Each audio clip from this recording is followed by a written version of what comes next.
New Year's Eve is supposed to be loud, crowded, alive, but the parking garage beneath the city was silent. Concrete pillars stretched endlessly in every direction, swallowing sound, swallowing light. The only thing moving was Marcus Eel, a 35-year-old man with short black hair, wearing a black leather jacket, rugged beard, tense expression, holding a small flashlight, muscular build, standing in a deserted parking garage at night. Marcus hadn't planned to be there. He had only come down to retrieve something he'd forgotten in his car just a few minutes, he told himself. The party above was already counting down. Laughter and music faintly echoed through the ceiling, distorted and distant, like it was coming from another world. As Marcus stepped deeper into the garage, his flashlight cut through the darkness in a thin, trembling beam. That was when he heard footsteps, not his. Slow, deliberate, echoing behind him. He stopped walking. The footsteps stopped too. Marcus turned, heart pounding, and shined the flashlight down the empty lane. Rows of parked cars sat motionless, coated in dust and shadow. Nothing moved, nothing breathed. And yet, he knew he wasn't alone. He took another step, then another. That's when he saw it, at the far end of the garage. A man stood near the elevator doors, just standing there, not moving, not speaking. Marcus raised the flashlight. The beam reached the man's chest, and the man vanished. Not ran, not hid, not faded. Gone, like he had never existed at all. Marcus froze. His breath came fast and shallow as his mind scrambled for logic. A trick of the light. Fatigue. Maybe someone stepped behind a pillar, but the garage was open. Empty.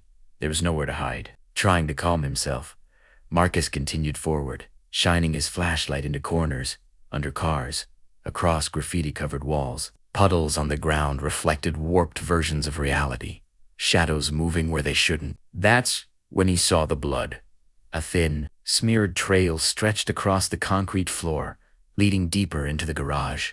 Fresh, dark, still wet. Marcus hesitated. Then, against every instinct screaming at him to leave, he followed it, near a parked sedan. Something shifted.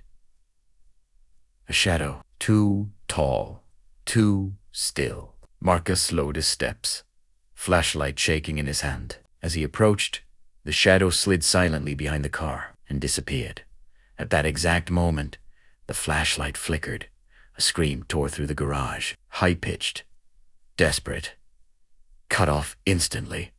Marcus spun around, scanning wildly, but the garage had returned to silence. Then he heard it. Tick, tick, tick. On the ground near his feet lay a wristwatch. The hands pointed straight up. 12 a.m. Marcus stared at it, his stomach dropping as fireworks exploded faintly above them. The new year had begun. That's when he noticed the scratches. On the concrete wall beside the elevator were numbers carved deep into the surface. 11:58, 11:59. 12 o'clock. Each number looked frantic, jagged, as if someone had been racing against time. Marcus stepped back.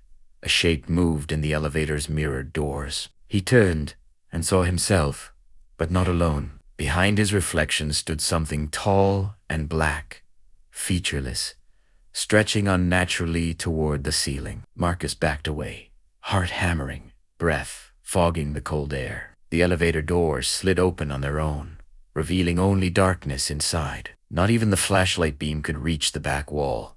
The countdown echoed through the garage now. 10, 9, 8. The sound didn't come from above. It came from everywhere. Shadowy figures began to emerge between parked cars. Dozens of them, still, watching. Marcus ran. He sprinted down the sloped ramp, toward the exit, his footsteps slapping loudly against concrete as lights shut off behind him one by one. 7, 6. The garage seemed to stretch endlessly, the exit farther away than it should have been. 5, 4. Marcus's phone vibrated in his pocket. He didn't stop running. He didn't look. 3, 2. At the final step, everything stopped. Silence, The shadows lunged. Marcus screamed and vanished. The garage went dark. The next morning, police found nothing unusual. No blood, no bodies, no signs of a struggle. Security footage showed Marcus standing alone at exactly midnight. Then, frame by frame, he simply disappeared. The elevator display still blinks to this day. 12 o'clock, 12 o'clock, 12 o'clock. And every New Year's Eve, people say the garage feels colder, emptier, as if it's still waiting for the next countdown.